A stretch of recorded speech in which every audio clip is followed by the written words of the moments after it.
Guys আমরা যারা কম্পিউটারে কাজ করি অনেক সময় আমরা কম্পিউটারে এরকম টাইপ করার পরে এরকম বক্স তৈরি করি, যেমন ধরেন বিভিন্ন দোকানের মেমো কিংবা ক্যাশ মেমো, ভাউচার এগুলো তৈরি করতে হয় আমাদের।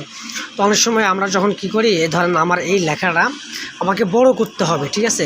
এখন দেখেন আমি যদি লেখাটি বড় করি, এই লেখাটা যদি বড় করি তাহলে আমার নিচের যে লেখাগুলো আছে এগুলো অনেক সময় নিচে নেমে যায় বক্সের, টেবিলের, এবং টেবিলটা নিচে নেমে যায়। এরকম অনেক সমস্যায় আমরা পড়ি। তো আজকে দেখাবো যে আমরা অনেক সুন্দরভাবে একটা সহজ উপায়ে আমরা এই লেখাটাকে কীভাবে আমরা বড় করব, কিন্তু কী হবে না, কোনো কিছু নিচে নেমে যাবে না। তো এটা করার জন্য যে কাজটা করতে হবে, তো তার আগে বলে নিই, যদি আমার এই ফেসবুকে যদি নতুন গ্রাহক হয়ে থাকেন বা নতুন কেউ হয়ে থাকেন, তাহলে আমার পেজটাতে অবশ্যই একটা ফলো দেবেন।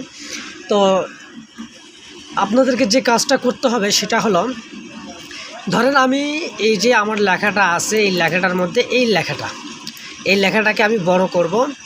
হ্যাঁ, তো এটা করার জন্য আমাদের কি করতে হবে, আপনাদের যে কিবোর্ড আছে আমি দেখাচ্ছি, কিবোর্ডের এই যে কিবোর্ড, এই কিবোর্ডের এটাকে কন্ট্রোল বলা হয়। কন্ট্রোল প্লাস মানে কন্ট্রোল চেপে ধরে আপনারা ডি চাপ দিবেন, কন্ট্রোল ধরে আপনারা ডি চাপ দিবেন। আমি কন্ট্রোল চেপে ধরে ডি চাপ দিলাম, এরকম একটা ফ্রন্টের একটা ডায়ালগ বক্স চলে আসবে।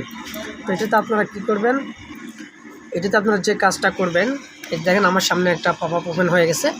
আপনারা কন্ট্রোল ডি চাপার পর এরকম একটা চলে আসবে। এরপরে আপনারা অ্যাডভান্সে যাবেন, অ্যাডভান্সে যাওয়ার পরে এখান থেকে দেখেন স্কেল লেখা আছে, স্কেল।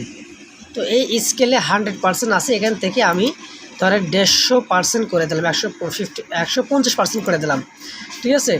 করে দেওয়ার পরে আপনারা ভালো করে খেয়াল করবেন, আমি যদি এখন যদি ওকে করি তাহলে আমার লেখাটা বড় হয়ে যাবে, কিন্তু কোনো কিছু নিচে নেমে যাবে না। দেখেন, এই যে দেখেন, আপনারা অবশ্যই দেখতে পাচ্ছেন যে আমি অনেক সুন্দরভাবে কি করলাম, লেখাটাকে বড় করলাম, কিন্তু একটু নিচে নেমে গেল না। এই যে দেখেন আমি 200 দিছি, অনেক বড় হয়ে গেছে, কিন্তু কি হলো না, নিচে নেমে গেল না, শুধুমাত্র ওই জায়গার থেকে সে কি করছে, লেখাগুলো বড় হয়ে গেছে। তো এরকম আরও ভিডিও যদি আপনাদের প্রয়োজন হয় আমি দেবো ইনশাল্লাহ, সঙ্গে থাকবেন। আসসালামু আলাইকুম।